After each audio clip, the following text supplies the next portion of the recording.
Dad, dinner Friday. Just the two of us. I miss you. My son texted after 8 months of silence.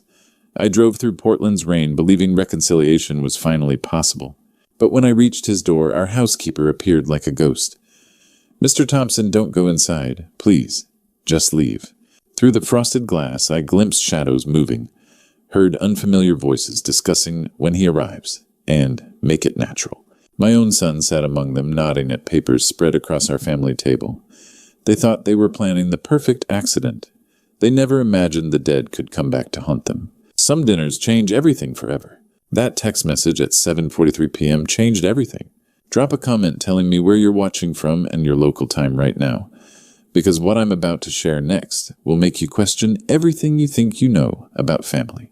The rain drummed against the tall windows of my Laurelhurst Victorian, like fingers tapping an impatient rhythm. I sat in the darkness of what Catherine used to call our conversation room, staring at the blank television screen that reflected nothing but my own tired face.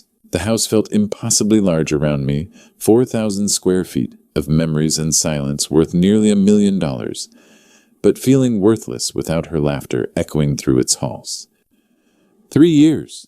3 years since cancer took my Catherine, and still I couldn't bring myself to turn on the lights in rooms we'd shared. The real estate agents kept calling, suggesting it was time to downsize to start fresh. They didn't understand that some houses aren't just investments. They're sanctuaries where love once lived.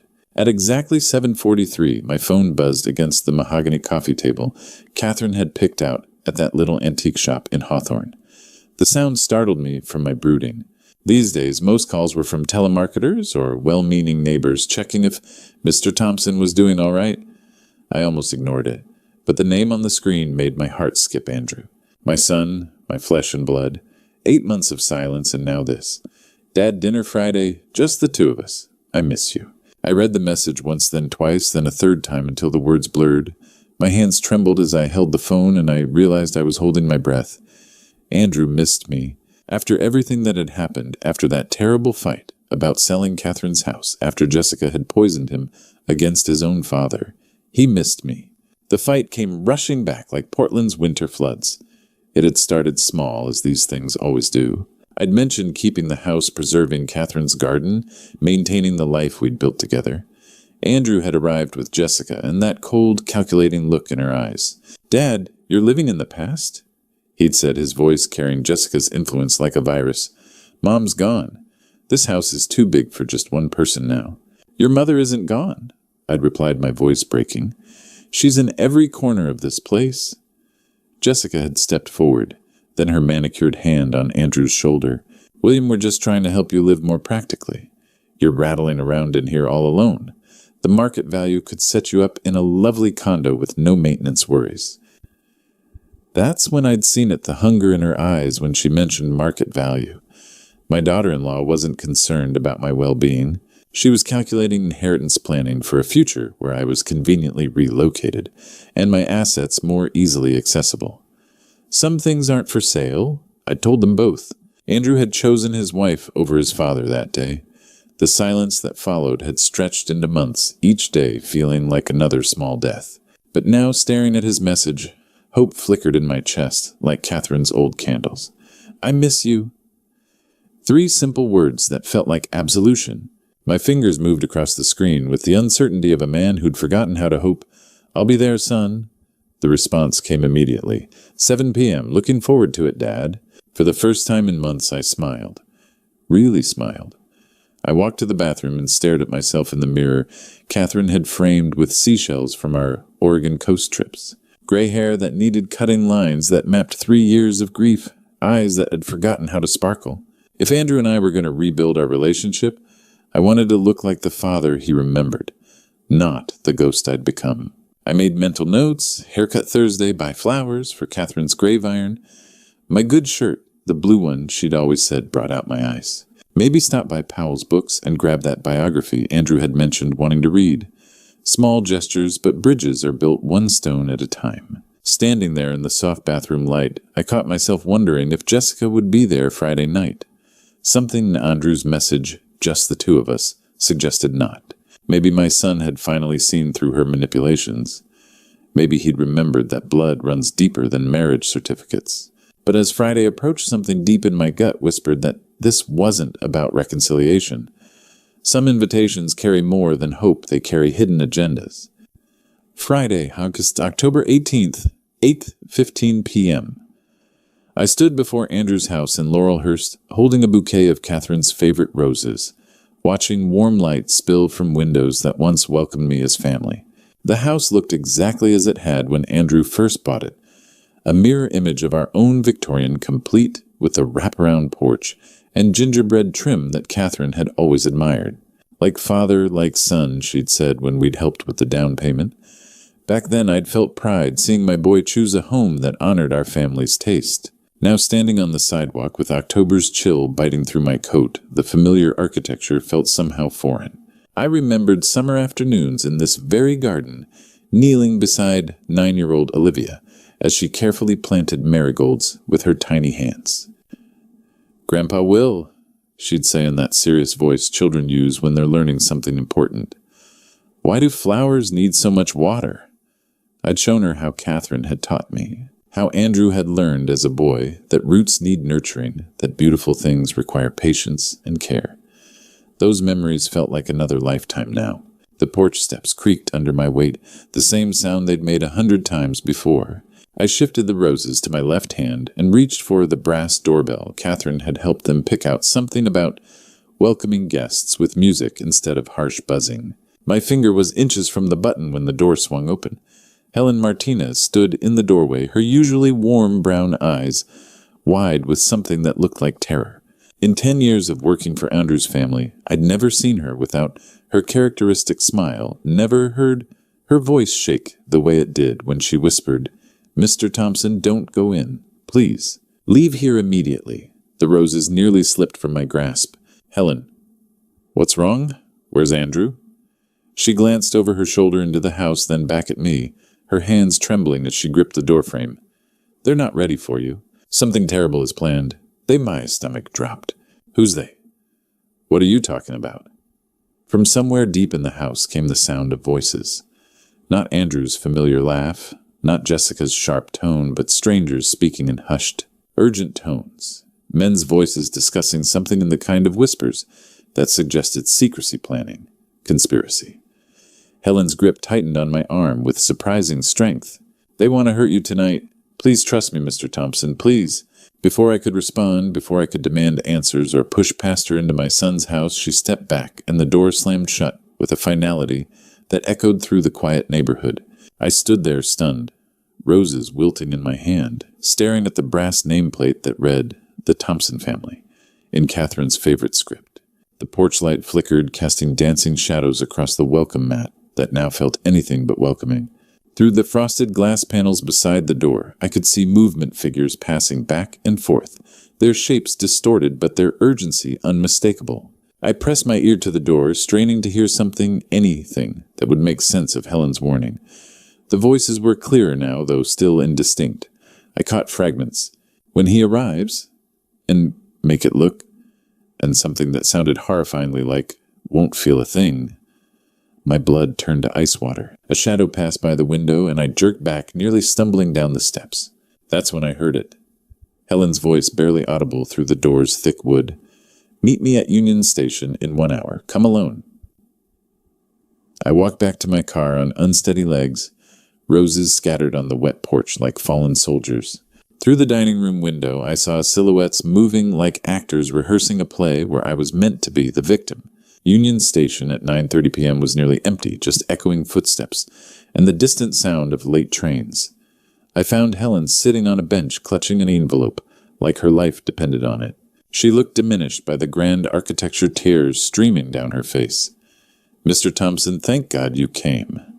I sat beside her, still reeling from Andrew's house. "Helen, what's going on?" "They've been planning this for months," she whispered, thrusting the envelope toward me. I found these in Mrs. Jessica's office when she forgot to lock her desk. Inside were documents that froze my blood. A will bearing my signature, except I'd never seen it. Life insurance forms changed without my knowledge. Handwritten notes in Jessica's script. Accidental death scenarios. Natural causes preferred.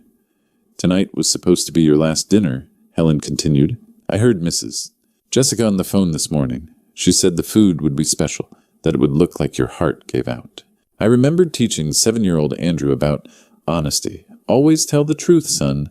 Lies destroy families. How prophetic those words seem now. But Andrew, my son wouldn't... Helen shook her head. Last week I heard Mrs. Jessica showing him papers in the kitchen. She said you were angry with him that you'd changed your will. Mister, Andrew was shouting about being a good son. She kept saying, look at these documents yourself. Every signature was perfect. Every legal phrase crafted to strip me of everything. I realized how Jessica had weaponized Andrew's insecurities, turned his love into a tool for murder. I heard her with that lawyer, Mr. Stevens, Helen whispered.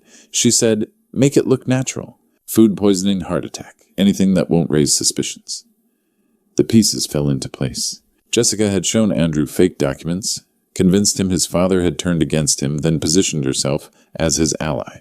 My son hadn't chosen greed. He'd been manipulated into believing I had already chosen money over family. Helen pulled out photographs, black and white images of Andrew signing documents I'd never seen. His face looked strained, reluctant, heartbroken. I took these through the dining room door. Helen said, Mr. Andrew looked so sad when he signed. The evidence was overwhelming, forged wills, staged meetings, recorded conversations. Jessica had orchestrated everything with surgical precision. She'd found my son's deepest fear, losing his father's love, and used it to turn him into an unwitting accomplice. Your son signed papers tonight, Helen said quietly. Papers about your death.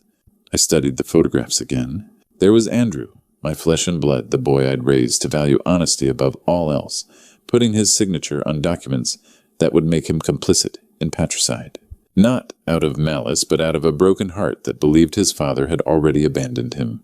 The cruelest part wasn't the murder plot itself. It was how Jessica had made Andrew believe he was protecting his family from a father who no longer loved them. She'd turned my son's greatest strength, his loyalty, into the weapon that would destroy us both. Staring at my forged signature on my own death warrant, I realized that blood meant nothing to the woman who'd poisoned my son's heart against his own father. I drove through the Oregon mountains toward Mount Hood, my mind reeling from one truth: my biological son had chosen money over his father's life. The winding highway blurred through tears I refused to shed. 26 years ago, Henry Walsh had stood beside me as best man when I married Catherine. He'd helped me build Thompson Industries from nothing, watched Andrew take his first steps, celebrated every milestone of our family's life. If anyone would understand this betrayal, it would be Henry. His cabin appeared through the pine trees at dawn, smoke rising from the chimney like a beacon of hope. I knocked, and Henry opened the door in his old flannel robe, took one look at my face, and pulled me inside without a word. Coffee first, he said, his engineer's mind already working. Then you tell me everything. I sat at his kitchen table, the same one where we'd planned business expansions and celebrated promotions, and told him about Helen's evidence, Jessica's manipulation, Andrew's signatures on my death warrant. Henry listened without interruption, his weathered hands gripping his mug tighter with each revelation. When I finished, he set down his coffee with controlled fury. Your own flesh and blood, William. How could Andrew do this? Jessica convinced him I'd turned against him first. She showed him fake documents. She turned your son against you, Henry said, his voice hard. Used his love for you as a weapon. I nodded, unable to speak past the lump in my throat. Henry stood pacing to the window, overlooking the forest. They're planning to kill you tonight. Tomorrow night now. I missed the dinner. Good. He turned back to me, his sharp mind already calculating. That gives us time. Time for what? We fake your death? Let them think they succeeded. I stared at him. Henry, that's impossible. Is it? He sat back down, leaning forward with the intensity that had made him a brilliant engineer. Think about it. They want you dead, but they need it to look accidental. What if we give them exactly what they want, but on our terms? How a staged car accident, remote location. Body burned beyond recognition. His eyes gleamed with the same strategic thinking that had built our company. I still have contacts from the old days. Jim Morrison runs the county morgue, owes me favors. Frank Delacroix handles funerals for half of Portland. The audacity of it took my breath away. You're serious? Dead serious, if you'll pardon the expression. Henry's face softened. William, they've already killed you in every way that matters. Your son signed papers agreeing to your murder. Your daughter-in-law is counting your money before you're cold. The William Thompson they knew is already gone. But Andrew, we'll learn the truth when we're ready to teach it to him. I felt something crack inside my chest. What kind of father raises a son who wants him dead?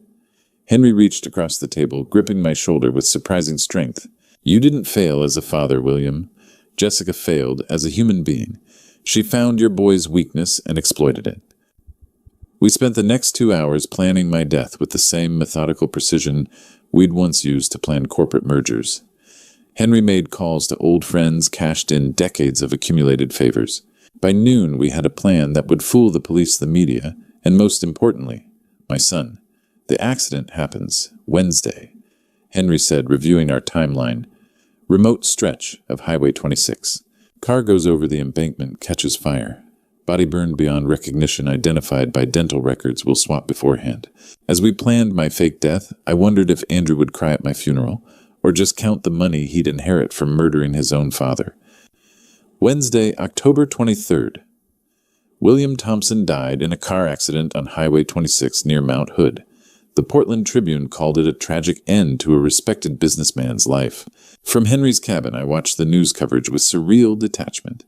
The twisted wreckage of my Mercedes, actually a similar model Henry had procured from a junkyard, smoldered in the ravine where we'd staged the accident.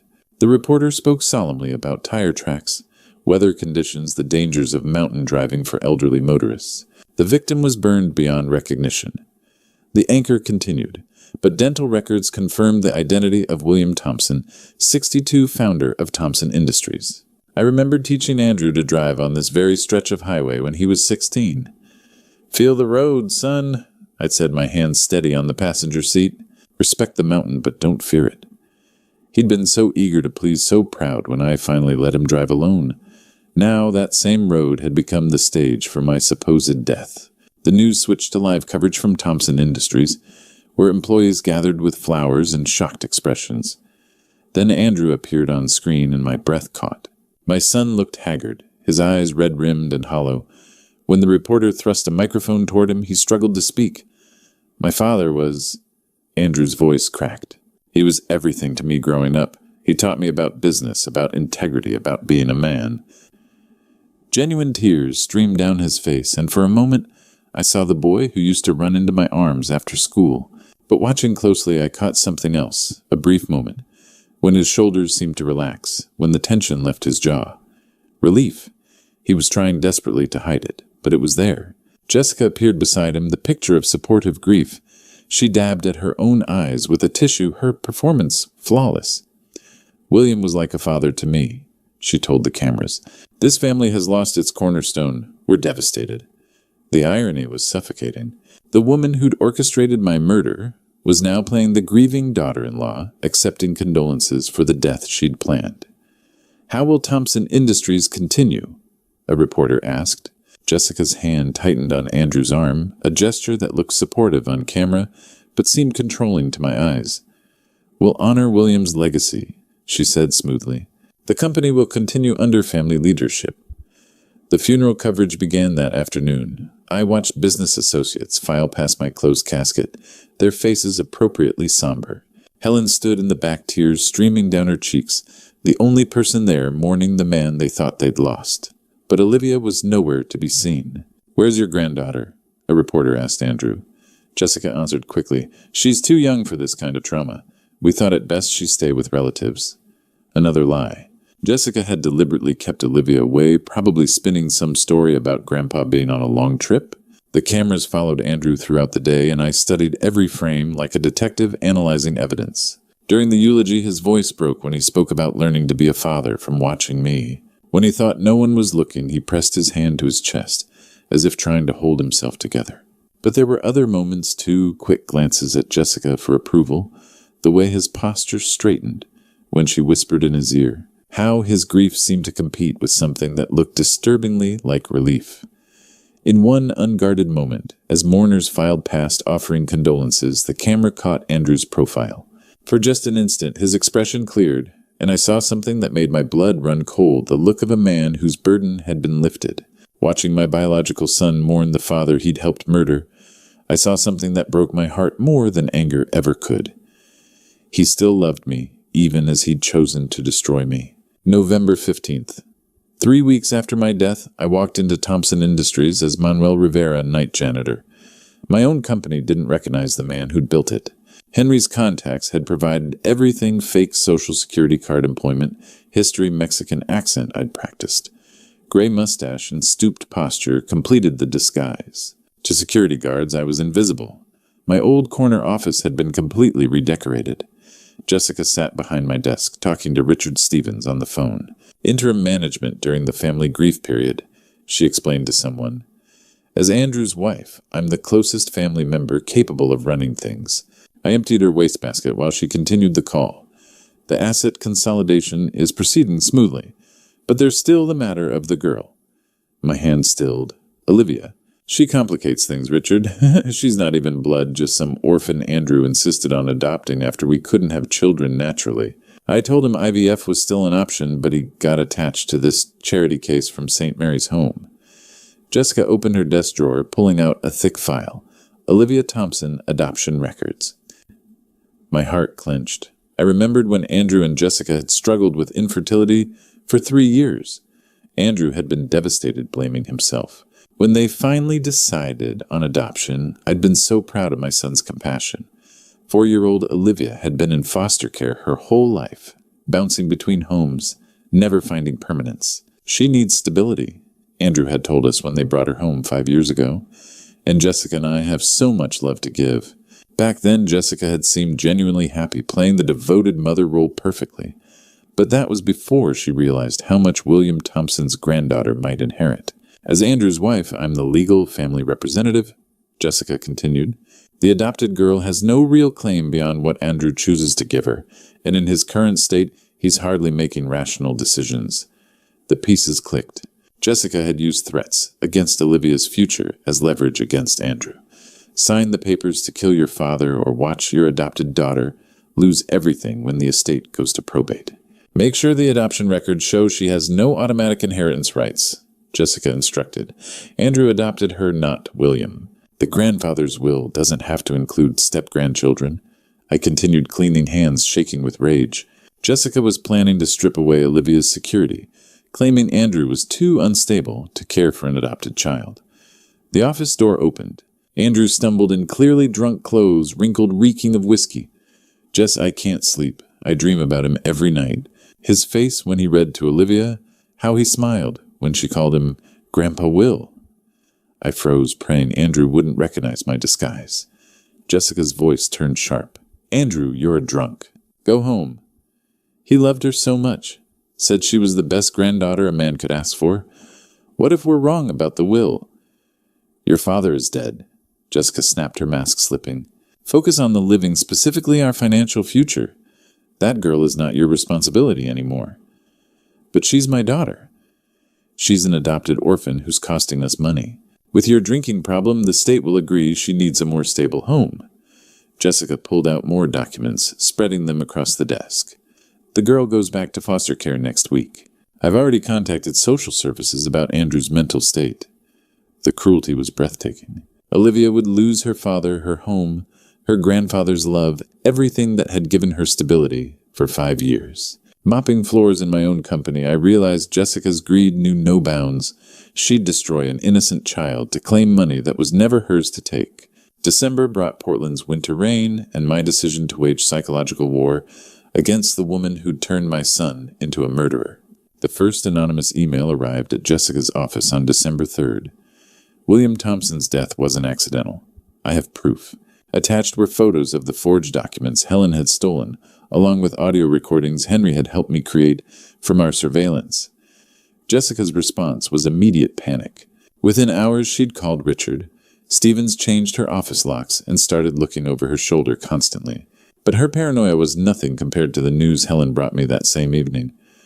They took Olivia to OHSU Hospital, Helen whispered during our secret meeting at Powell's Books. Panic attacks. The little girl keeps having nightmares about you burning in that car. My heart shattered. While I'd been playing psychological games with Jessica, my granddaughter was suffering real trauma, believing her Grandpa Will had abandoned her forever. She cries every night, Helen continued. Asked her daddy when Grandpa Will is coming home. Jessica told her you went on a long trip, but children aren't stupid. She knows something terrible happened. I had to see her.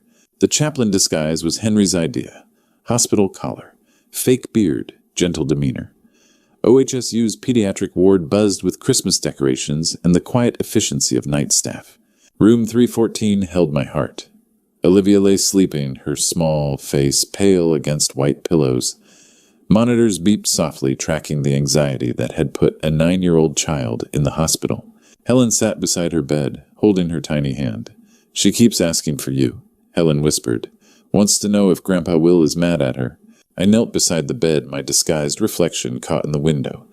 This child, Andrew's daughter, my granddaughter, by love, if not blood, had done nothing wrong. Yet she was paying the price for adult greed and manipulation. Grandpa's watching over you, sweetheart, I whispered, careful not to wake her. I'm here. I'll always be here. For a moment, Olivia's restless sleep seemed to calm, as if some part of her recognized the voice that had read her bedtime stories, taught her to make Catherine's sugar cookies, promised her she'd always be safe. But safety was exactly what Jessica was stealing from her. The second email arrived December 10th this time, with Andrew copied. Your wife orchestrated your father's murder. Check her office files. I included specific details only someone with inside access could know: meeting times, document locations, Richard Stevens' involvement. Andrew's response was swift and desperate. He confronted Jessica that same evening, and I watched through the office windows as he waved papers in her face, shouting about lies and manipulation. Jessica's mask finally cracked completely. What if someone knows what we did? Andrew demanded, his voice carrying through the thin walls. Then we finish what we started? Jessica snarled, no longer bothering with her grieving daughter-in-law act. I didn't come this far to lose everything because you're having a conscience crisis. But if they have evidence, evidence can disappear. People can disappear. Her voice dropped to something cold and calculating. If anyone discovers the truth, we eliminate all loose ends, including the girl. The threat hit me like ice water. Jessica wasn't just planning to send Olivia back to foster care. She was talking about making my granddaughter disappear permanently. I'd started this psychological campaign to expose Jessica's greed. But listening to her threaten a child's life, I realized the stakes had escalated beyond anything I'd imagined. This woman was capable of murdering anyone who threatened her plans, including an innocent 9-year-old girl. Watching my granddaughter fight nightmares in a hospital bed, I knew this wasn't about money anymore. It was about saving an innocent child from a monster who wore my daughter-in-law's face. January 15th, 2025. The press conference was supposed to announce Jessica's permanent appointment as CEO. Instead, it became the day the dead spoke truth to power. The Thompson Industries conference room buzzed with Portland media. Outside, winter storm winds rattled windows. I remembered Catherine's words, "The truth is like water, William. It always finds a way through." Jessica stood at the podium in black. As the grieving daughter-in-law, I'm honored to continue William's legacy as permanent CEO. Yes, that's when Henry triggered our plan. The AV system malfunctioned. Conference room screens filled with documents forged, wills, insurance changes, meeting photographs. My pre-recorded voice filled the room. If you're hearing this, it means a son's greed couldn't silence a father's love. Jessica lunged for controls, but Henry had disabled everything. Evidence continued scrolling: Helen's photographs, recorded conversations, Olivia's adoption papers with Jessica's notes about eliminating obstacles. You're looking at a murder plot orchestrated by Jessica Thompson, who convinced my son to sign documents agreeing to my death. The room erupted. Then I walked through the doors. Jessica screamed, pointing at me. This man is an imposter. My father-in-law is dead. I buried him myself. Andrew knew better. Our eyes met, 35 years of history flashing between us. Look at me, son, I said quietly. Look at your father's eyes and tell them I'm dead. Andrew's face crumpled. Dad, God, what have I done? What have I become? Cameras captured everything. Jessica's lies, Andrew's breakdown, my calm presence. The live stream was going viral. This woman poisoned my son's heart against his own father, I announced. She used his love for his daughter as a weapon, convinced him I had turned against him first. But blood forgives what money cannot buy. Jessica lunged toward the exit, but security blocked her. The evidence was overwhelming. Her empire of lies collapsed in minutes. Andrew stumbled toward me. "Can you ever forgive me?" "I already have," I said, pulling my son into an embrace that felt like resurrection. Jessica screamed threats from security's grip, but her voice seemed distant. The reporters shouted questions, but I only had eyes for Andrew, broken, repentant, but still my son. The truth had finally surfaced. Jessica's greed was exposed, Andrew's manipulation revealed, and my love for my son proven stronger than his betrayal. The cameras rolled, capturing Portland's biggest scandal. But more importantly, they captured a father forgiving his son. Henry's technical expertise had worked perfectly. Helen's evidence was undeniable, but it was Andrew's genuine remorse that made the moment complete. He hadn't chosen greed over love. He'd been convinced that love had already abandoned him.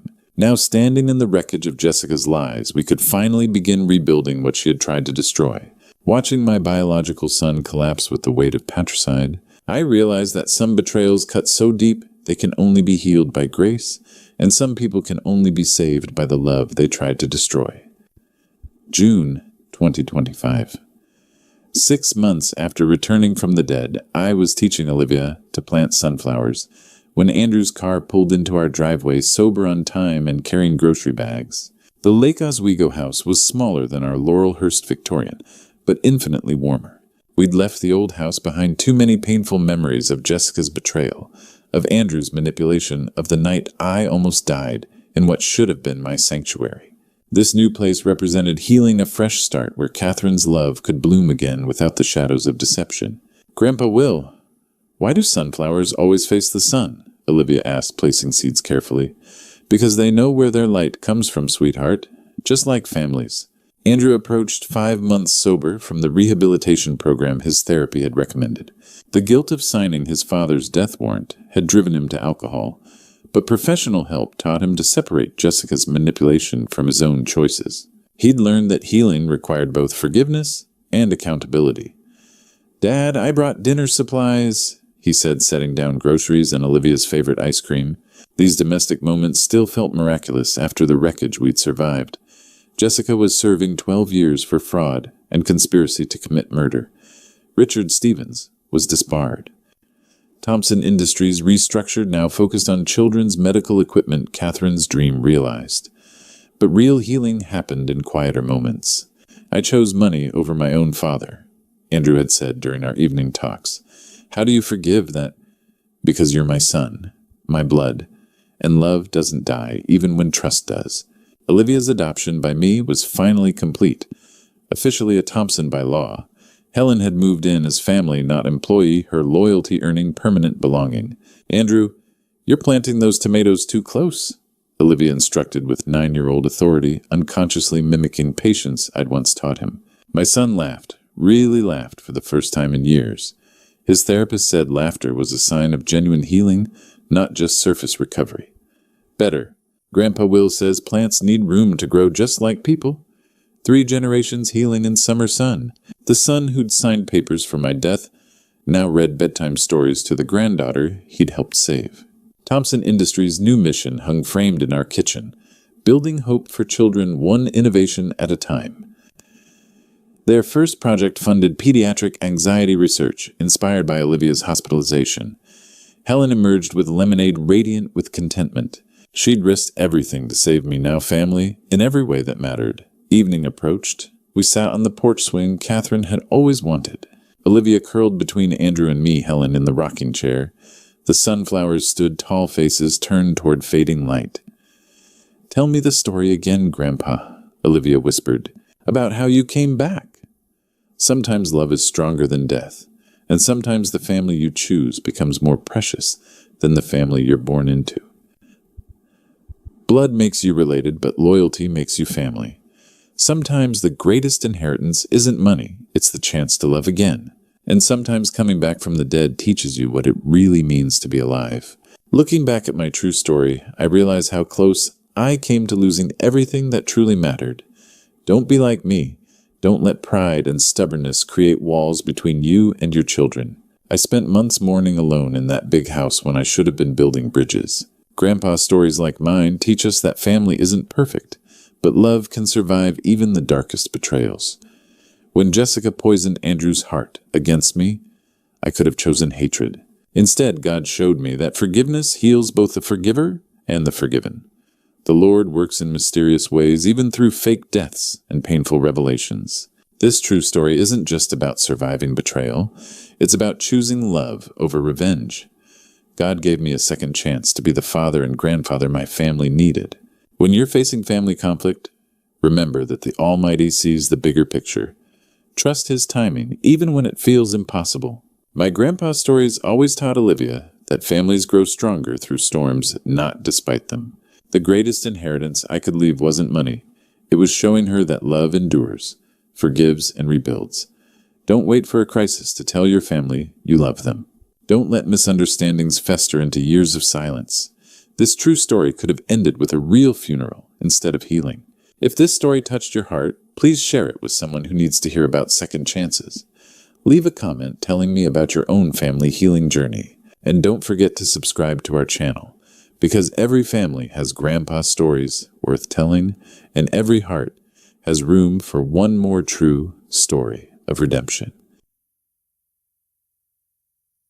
Midnight brought my younger son Philip to my door with devastating news about his brother. What he told me that night would shatter everything I believed about my family, but it was nothing compared to the horror that followed. 3 days later, my phone rang with a call that changed everything. The voice on the other end was cold, threatening, and belonged to someone I'd raised from birth. "Don't even think about calling the cops. Old man, don't test me," my son said. When I saw the video of what was inside that car trunk, what I witnessed there terrified me. Before we dive into this shocking true story, hit subscribe and let me know in the comments what country you're watching from. This tale of family betrayal will leave you speechless. Let me tell you how everything started. It was a Tuesday evening in October, and I thought I was just settling in for another quiet night with a good book. The grandfather clock in my living room had just chimed 8:30 when the knock came. Sharp, urgent raps that shattered the peaceful silence of my Westfield, Illinois home. I looked up from my worn copy of To Kill a Mockingbird, surprised. Nobody visited at this hour in our small town. Through the frosted glass, I recognized my younger son's silhouette. "Philip," I called out, already turning the deadbolt. "Son, what are you doing here so late?" The man standing on my porch barely resembled the composed doctor I'd raised. His dark hair stuck up at odd angles. His usually pristine white shirt was wrinkled, and dark circles shadowed his eyes. "Dad?" His voice carried a weight I hadn't heard since we buried his mother. "I'm sorry to barge in like this. I needed to see you. Come on in before you catch your death." I stepped aside, watching him enter with the careful movements of someone carrying invisible burdens. "You look terrible. When's the last time you ate?" "I'm not hungry." He hung his coat with mechanical precision. "How are you feeling?" "Dad, any more dizzy spells? Nothing Doc Henderson's pills can't handle. Blood pressure acting up, but that's what happens at 70. I studied his face, noting the tremor in his hands. "Philip, what's got you so wound up?" We settled into the living room, him on the couch where his mother used to sit me in my leather recliner. The silence stretched between us, filled only by the steady tick-tock of the grandfather clock. "How's Vincent doing?" I asked, trying to ease whatever had my son tied in knots. "Haven't seen him and Natasha since last month's dinner. That clinic keeping him busy." Philip went pale at his brother's name. He leaned forward, hands clasped so tight his knuckles turned white. "Dad, I need to tell you something about Vincent, about his clinic, about what he's been doing there." A chill ran down my spine. In 45 years of raising these boys, I'd learned to tell the difference between teenage trouble and something serious. This was the latter. "What kind of something?" Philip looked up, and I saw real fear in his eyes. "He's running an illegal prescription operation, Dad. Opioids. Hundreds of pills going to people who don't need them, sold on the street for cash. Vincent's not just prescribing medicine anymore." His voice cracked. "He's dealing drugs?" The words hit like a physical blow. I gripped my chair arms, leather creaking under my fingers. Vincent, my firstborn. The boy who'd wanted to be a doctor since age 8. Who'd graduated top of his class, who'd made me so proud when he opened his practice. My throat felt like sandpaper. "How long have you known?" 3 weeks.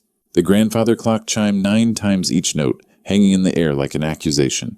I stared at my younger son, trying to process that one of my boys was a criminal, while the other had been carrying this burden alone. Then Philip's voice dropped to almost a whisper, and what he said next made me realize this nightmare was just beginning. Dad, there's more. Much more that you need to know. The leather briefcase clicked open on my dining table, and Philip spread documents across the polished oak surface like evidence at a crime scene. Let me show you exactly what your son has done, Philip said, his voice taking on the clinical tone he used at the hospital. I moved closer, adjusting my reading glasses as prescription pads, patient files, and bank statements filled my vision. Vincent's prescription log from the past 6 months. Philip tapped a thick stack of carbon copies. 217 opioid prescriptions per month, Dad. The average family practice writes maybe 30. I picked up one of the forms, recognizing Vincent's familiar scrawl. OxyContin 80 milligrams. Fentanyl patches. Morphine tablets. Dosages that seemed impossibly high. Some of these patients see Vincent every week getting refills that should last months. Philip pulled out a photograph of a young woman climbing stairs, laughing with friends outside a nightclub. Sarah Martinez, age 24, supposedly suffering from chronic back pain, severe enough to require military-grade painkillers. She's selling them, I whispered. $50 a pill on the street? But that's not the worst part. Philip's jaw tightened as he slid 3 death certificates across the table. 3 people have died, Dad. Overdoses traced back to Vincent's clinic. My hands shook as I read the names. Michael Thompson, 19. Lisa Rodriguez, 22. David Taylor, 17. Kids who'd never see another Christmas because my son had chosen profit over his oath. $2 million. Philip pointed to bank statements showing deposits far exceeding any legitimate medical practice. That's what Vincent has made this past year. How? Natasha. He pulled out incorporation papers for Wellness Solutions Consulting, LLC.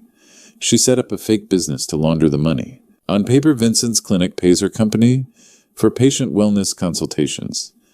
In reality, she's washing drug money through a shell corporation. I sank into a dining room chair, the weight pressing down on my chest. The son I'd been so proud of had become everything I'd raised him not to be. The pattern's clear in the pharmacy records, Philip continued.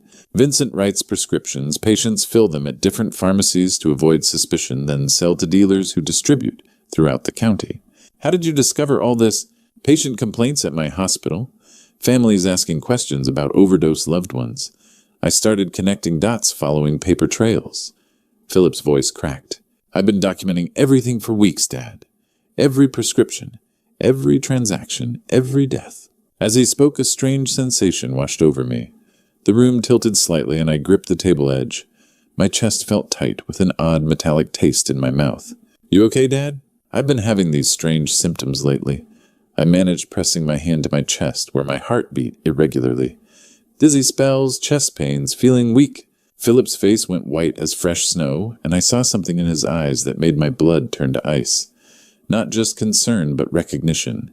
Philip was already moving toward my medicine cabinet before I could finish describing the chest pains. The look on his face, that clinical mask doctors wear when they're trying not to alarm patients, told me this wasn't just concern. This was professional suspicion. Dad, show me your heart medication, all of it. I led him to the kitchen, where I kept my daily pill organizer, the same blue plastic container Martha had bought me years ago. Philip picked up the bottle, examining the pills under the kitchen light. He rolled one between his fingers, held it up to his nose, even broke one in half. When did you last refill this? 3 weeks ago. Vincent called it in, said it would save me a trip to the pharmacy. The words felt like ash in my mouth. He's been handling my prescriptions for 6 months since my insurance got complicated. Philip's jaw tightened. We need these tested. First thing tomorrow, we're seeing Dr. Sandra Brooks. She runs an independent lab. You think Vincent is... I couldn't finish the sentence. I think we need to know for sure. The next morning, we drove across town to Dr. Brooks's laboratory. She was a silver-haired woman in her 50s with kind eyes that turned serious when Philip explained our visit. Mr. Frederick, if there are foreign substances in your medication, we're talking about attempted murder, she said, taking the pill bottle with latex gloves. 2 hours later, we sat in her office while she reviewed test results, her face growing graver with each page. Mr. Frederick, these results are concerning, she finally said. Your heart medication contains digitalis, foxglove extract, in concentrations that have nothing to do with cardiac treatment. Someone has been adding plant-based poison to your pills. The room spun around me. How much? Enough to cause exactly the symptoms you've been experiencing. Fatigue, dizziness, irregular heartbeat, chest pain. The dosage mimics natural heart failure. She consulted her notes. Based on concentration levels, you've been ingesting this for approximately 6 months. 6 months, I repeated numbly. 6 months of slow murder disguised as filial care. Philip leaned forward. Dr. Brooks, what's the timeline if he continues taking these without intervention 2 to 3 months before complete cardiac failure? It would appear completely natural. An elderly man with heart problems taking medication prescribed by his own son. Her voice was clinical, but I heard the disgust underneath. It's actually quite clever if you can call attempted murder clever. Philip pulled out his phone, showing Dr. Brooks' legal documents. Dad's estate is worth $8 million plus a $2 million life insurance policy. Vincent is the primary beneficiary because I waived my inheritance rights in medical school. $10 million, Dr. Brooks said quietly. Quite a motive for patricide.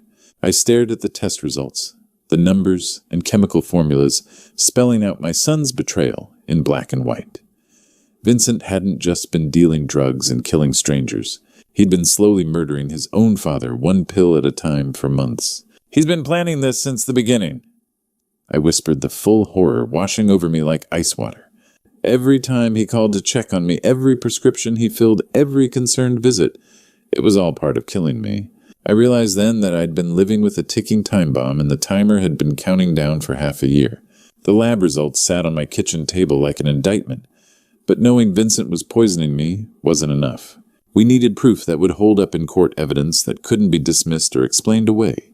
We need more before we can go to the authorities, I told Philip as we planned our next move. Vincent's smart. He'll have covered his tracks. And without solid proof, it's just our word against a respected doctor's. Philip nodded grimly. What are you thinking? We document everything. His clinic, his house, his conversations with Natasha. 40 years of running a construction business taught me that you never make accusations without bulletproof evidence. I pulled out a legal pad, my mind shifting into the strategic thinking that had built my company from nothing. We treat this like a corporate investigation.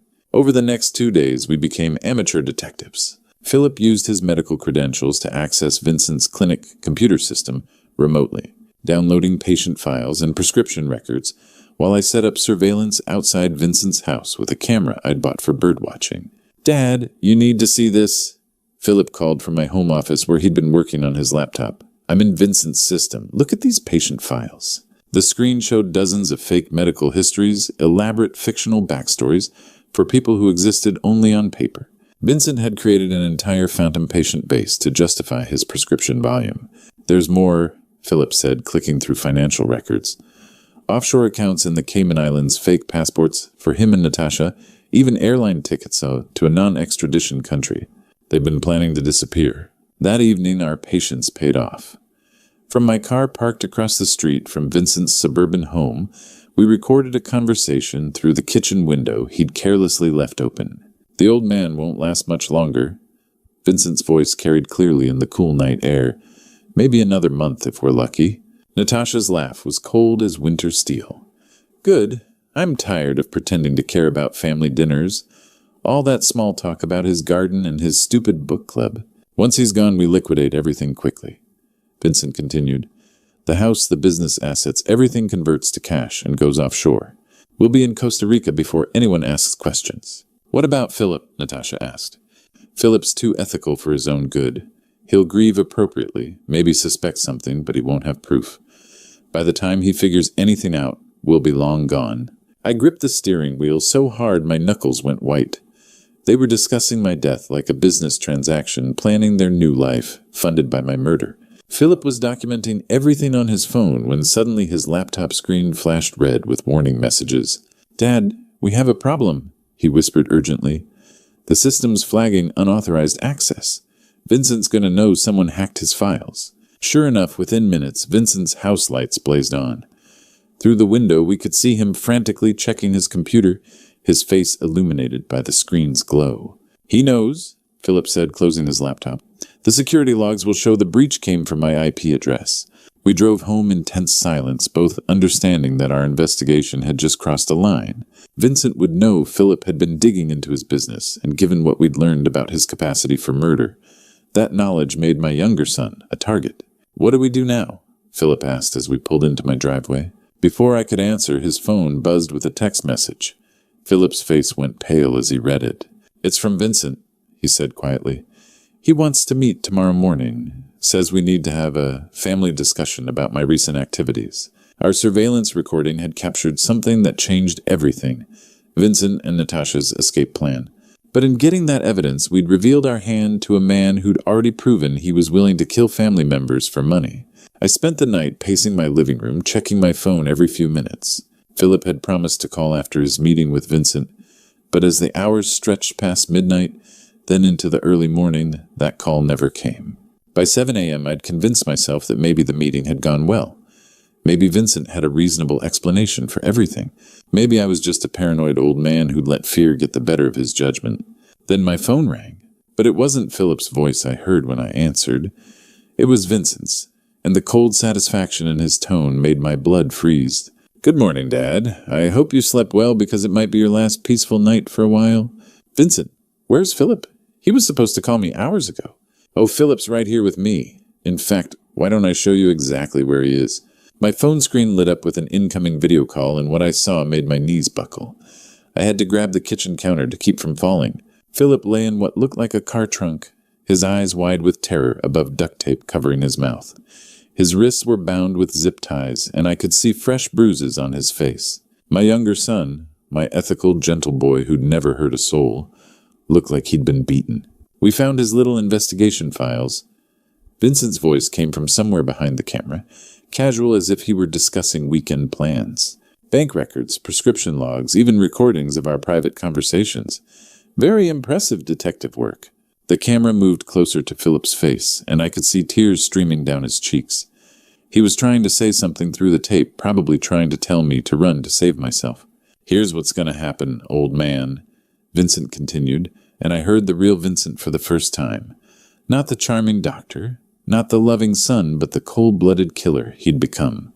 "Don't even think about calling the cops unless you want to lose another son." "Another son?" The words hit me like a sledgehammer. He knew that I knew about the poisoning.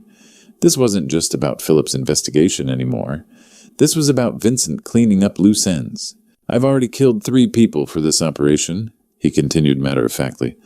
"What's one more family member, or 2 for that matter?" Philip's eyes found the camera, and in them I saw not just fear but an apology. He was sorry for getting caught. Sorry for putting me in this position. Sorry for not being strong enough to protect us both. "You have 2 hours to meet us at the old Riverside warehouse on Industrial Boulevard. You know the one, where you used to take us fishing when we were kids." Vincent's voice carried a twisted nostalgia that made my skin crawl. "Come alone, and maybe Philip lives to see tomorrow. Bring police, FBI, anyone in uniform, and I promise you'll be burying your last living son." The video call ended, leaving me staring at my phone's blank screen in the sudden silence of my kitchen. The grandfather clock in the living room ticked away the seconds, each one bringing me closer to a decision that would determine whether Philip lived or died. 2 hours, 120 minutes to figure out how to save my son from his own brother. I looked at the bottle of heart medication sitting on my counter, the pills that had been slowly killing me for 6 months, and realized that Vincent had been planning this moment all along. He'd been preparing to eliminate both of his family's loose ends, but he'd made one crucial mistake. He'd underestimated what a father would do to save his child. The Riverside warehouse loomed against the gray October sky like a monument to abandoned dreams. I'd driven past this place 1,000 times over the years, remembering the weekend fishing trips when the boys were small, when Vincent still called me Daddy, and Philip collected smooth stones along the riverbank. Now I was here to negotiate for my son's life with a killer who happened to be my firstborn. Vincent's black sedan sat in the shadows of the loading dock. As I parked my truck and walked toward the rusted metal door, I could feel my heart hammering against my ribs. Not from the digitalis this time, but from pure, concentrated fear. The warehouse door creaked open before I could knock. "Right on time, Dad," Vincent said, stepping aside to let me enter.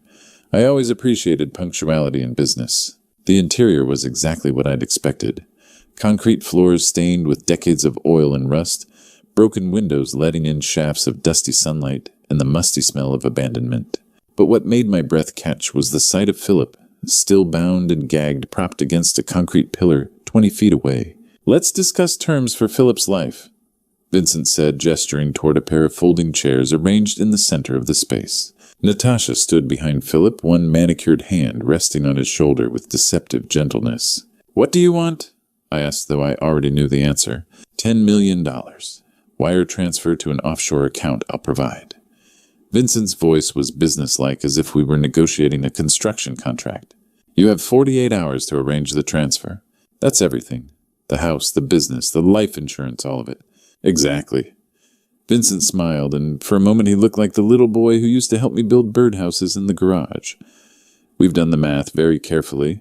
I reached into my jacket pocket, pretending to look for a pen while actually starting the recording app on my phone. If I was going to die here, at least there might be evidence left behind. What happens after I transfer the money? We disappear. Private jet to a country with no extradition treaty. New identities, new lives funded by your generous contribution to our retirement plan. Vincent leaned back in his chair, completely at ease. "Philip lives, you get to die naturally from your heart condition, and everyone's happy." Natasha laughed a sound like breaking glass. "We've been planning this for 2 years, Mr. Frederick. Every detail worked out perfectly." 2 years, I repeated, letting the full scope of their betrayal sink in. "You've been planning to murder me for 2 years. Planning to inherit from you," Vincent corrected. "The murder part was just accelerating the timeline. You were always going to die, Dad. We just moved up the schedule." The casual way he discussed my death, like adjusting a business meeting, made my stomach turn. This wasn't my son anymore. This was a stranger wearing Vincent's face. "And if I refuse—" Vincent nodded toward Natasha, who produced a small pistol from her purse and pressed it against the back of Philip's head. My younger son's eyes went wide above the duct tape. "Then Philip dies right now, and you die slowly, over the next 2 months, from digitalis poisoning. Either way, we get the money eventually. This way just saves everyone some suffering." I looked at Philip, seeing the fear and apology in his eyes, then back at Vincent. "My son, my killer." 48 hours, I said quietly. 48 hours, Vincent confirmed. "Don't disappoint me, Dad. And remember, no police, no FBI, no cavalry riding to the rescue. Just you, me, and a simple business transaction." As I walked back to my truck, I realized that Vincent had made a critical error. He thought he was negotiating with a helpless old man. He had no idea he was dealing with a father who would move heaven and earth to save his child. I didn't even make it home before pulling into the FBI field office parking lot. The recording of Vincent's confession was still fresh on my phone, and every minute that passed brought me closer to losing Philip forever. 20 minutes later, I sat across from Agent Sila Rodriguez in a sterile conference room, watching her dark eyes grow serious as she reviewed our evidence. "Mr. Frederick, we can help you save your son," she said after listening to the warehouse recording. "But your older son has killed 3 people and poisoned you for 6 months. He won't hesitate to kill Philip if he suspects a trap. What choice do I have?" Agent Rodriguez spread the lab results and bank statements across the table.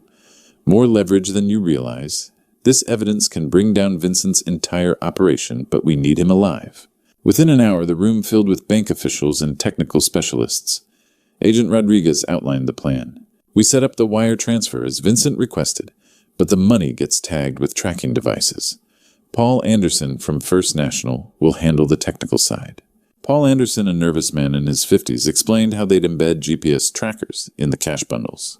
"The moment Vincent takes the money, we know his exact location," Anderson said. "What about Philip?" I asked. "That's the complicated part," Agent Rodriguez admitted. "We'll have surveillance teams positioned around the exchange location. You'll wear a wire and act normal. When Philip's safe, you give us the signal." "What signal?" "Touch your watch 3 times. She leaned forward, her expression grave. "I won't lie to you. This is dangerous. If Vincent suspects anything, Philip could die before we reach him. And if I just pay the ransom, he kills you both anyway. Men like Vincent don't leave witnesses, especially family members who know too much." I stared at surveillance photos of Vincent's clinic, thinking about the boy who used to climb into my lap for bedtime stories, who'd cried when his goldfish died. 47 hours, I said, checking my watch. "We'll be ready. Wire transfer set up by tomorrow morning, surveillance teams in position, and my phone rang. Vincent's name appeared on the screen. Answer it, Agent Rodriguez whispered, signaling to a technician who started recording. Act normal. Hello, Vincent. Change of plans, Dad. We're moving the meeting up and changing the location. I'll text you the new address in 1 hour. Come alone, bring the wire transfer confirmation, and don't be late. The line went dead. Agent Rodriguez was already barking orders into her radio. All teams, we have a location change. Stand by for new coordinates. She turned back to me, face tight with concern. This complicates things. Less time to set up surveillance. Less time to position our people safely. My phone buzzed with a text message. Private airfield hangar. 7 Route 45. 1 hour. Don't disappoint me. An airfield, Agent Rodriguez muttered, studying the address. Isolated location, multiple escape routes, probably where they planned to fly out anyway. She looked at me grimly. This just became much more dangerous. The private airfield stretched out under gray October clouds, like something from a movie. Empty runways, abandoned hangars, and the kind of isolation that made perfect sense for criminals planning their escape. A sleek white jet sat on the tarmac near Hangar 7 engines, already warming up. The money better be real, old man, Vincent called out as I approached, his voice carrying across the empty space between us. He stood near the aircraft stairs with Natasha beside him, both of them looking like they were dressed for vacation rather than extortion. Philip sat on the ground nearby, still bound, but alert, his eyes tracking my movement with desperate hope. It's real, I said, holding up the briefcase Paul Anderson had given me. $10 million, just like you wanted. Vincent gestured for me to approach slowly. Open it. Let me see. I set the case on the concrete and clicked it open, revealing neat stacks of $100 bills. Each bundle contained a GPS tracker invisible to the naked eye, but Vincent didn't need to know that. Beautiful. Natasha breathed, her eyes lighting up with greed. Just like we planned. Vincent knelt beside the case, running his fingers through the cash like a man touching his dreams. You know, Dad, I almost feel bad about this. Almost. Philip managed to work the duct tape loose from his mouth. Dad, don't give them anything, he whispered urgently. They're going to kill us both anyway. Vincent's head snapped up and I saw the cold fury in his eyes. Still playing the hero, little brother? He reached inside his jacket and pulled out a black pistol, pressing it against Philip's temple. Maybe it's time you learned when to keep quiet. My heart hammered against my ribs as I watched my older son hold a gun to my younger son's head. This was the moment Agent Rodriguez had warned me about, the point where everything could go wrong in seconds. Vincent, please, I said, slowly reaching up to touch my watch. Once, twice, 3 times. Please what? Please don't kill the only witness who can tie us to your murder. Vincent's finger tightened on the trigger. You raised us to be practical, Dad. This is practical. The FBI agents seemed to materialize from thin air. One moment the airfield was empty except for us, the next. It was swarming with black-clad figures emerging from behind hangars, vehicles, and equipment sheds. FBI, drop your weapons. Chaos erupted. Vincent spun toward the agents, dragging Philip with him as a human shield. Natasha tried to run for the plane, but made it less than 10 steps before 2 agents tackled her to the concrete. Stay back, Vincent shouted, pressing the gun harder against Philip's head. I'll kill him. I swear to God, I'll pull this trigger. The agents stopped advancing, but they didn't lower their weapons. We were locked in a standoff that could end with my son's brains splattered across the tarmac. Vincent, I said quietly, taking a step toward him. You're still my son. No, I'm not. His voice cracked, and I saw tears streaming down his face. I stopped being your son the day I decided to kill you for money. That's not true. You made terrible choices, but you're still the little boy who used to help me build birdhouses. You're still the son who wanted to be a doctor to help people. Vincent's hand was shaking now, the gun wavering against Philip's head. I can't take it back, Dad. I can't undo what I've done. You can stop it from getting worse. For a long moment, nobody moved. The only sounds were the jet engines and Vincent's ragged breathing. Then slowly, his grip on the pistol loosened. I'm sorry, Dad, he whispered, releasing Philip and letting the gun fall to the ground. I'm so sorry. The FBI agents swarmed forward as Vincent collapsed to his knees, sobbing like the broken man he'd become. 6 months later, I stood in a federal courthouse, watching my eldest son learn his fate.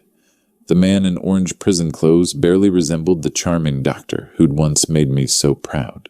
Vincent Michael Frederick, Judge Patricia Hernandez said, "You are hereby sentenced to 25 years in federal prison for drug trafficking, attempted murder, and kidnapping." 25 years. Vincent would be 67 when he got out. Natasha had already received 20 years for conspiracy and money laundering, showing no remorse even during sentencing. But Vincent was different.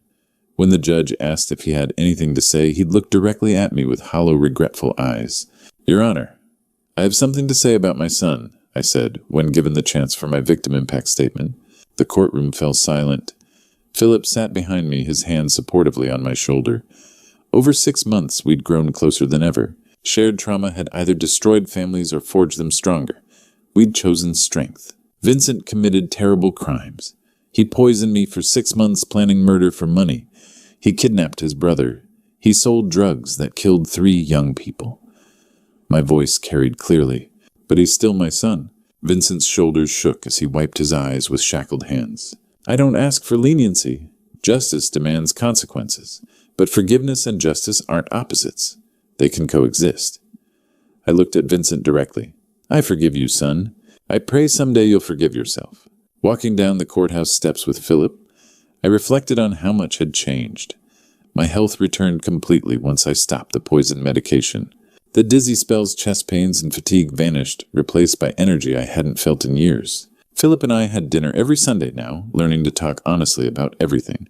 Our fears, grief over Vincent's choices, gratitude for surviving. "Those families who lost kids to Vincent's pills," Philip said as we reached my truck, "they deserve to know their children's deaths led to something meaningful." He was right.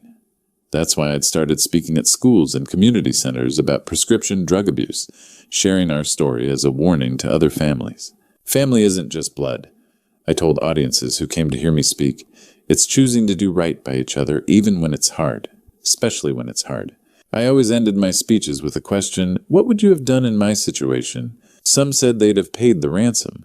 Others insisted they'd have called police immediately. A few admitted they didn't know. But the real answer wasn't about what you'd do in my situation. It was about what you'd do to prevent finding yourself there in the first place. "Ready to go home, Dad?" Philip asked, climbing into the passenger seat. "Ready?" I said, pulling away from the courthouse where justice had been served and mercy offered. Sometimes the hardest choice is the right choice, but that's what makes it right. Looking back at this nightmare, I realize how easily it could have been prevented. Don't be like me. Don't ignore the warning signs when someone you trust starts handling your personal affairs without your full knowledge. I let Vincent manage my prescriptions because it seemed convenient, but convenience nearly cost me my life. The hardest lesson from this true story isn't about forgiveness or justice. It's about vigilance. Trust, but verify. Even with family. Especially with family who have access to your finances, your medications, your most vulnerable moments. These grandpa stories we tell aren't just entertainment. They're warnings wrapped in narrative. I learned that evil doesn't always announce itself with fanfare. Sometimes it comes wearing the face of someone you raised, someone you loved unconditionally. Vincent didn't become a monster overnight. He made small compromises that grew into deadly choices. Each prescription he falsified, each patient he exploited each day, he added poison to my pills, was another step away from the son I thought I knew. God gave me a second chance when Philip found the courage to investigate his brother. Not everyone gets that grace. Some families discover the truth too late when the funeral flowers have already been ordered and the will has been read. If this true story teaches anything, it's that we must stay alert to those closest to us. Love doesn't require blindness. Wisdom means watching for changes in behavior, questioning unusual generosity, and never surrendering complete control of your life to anyone, no matter how much you trust them. These grandpa stories matter because they remind us that betrayal often wears a familiar face. The person planning your destruction might be sitting at your dinner table, asking about your day, pretending to care about your health, while slowly stealing your life away. What warning signs have you ignored in your own family? Share your thoughts in the comments below. Your story might save someone else's life. If this resonated with you, please subscribe to our channel for more true stories that matter. Sometimes the most important lessons come from the darkest places.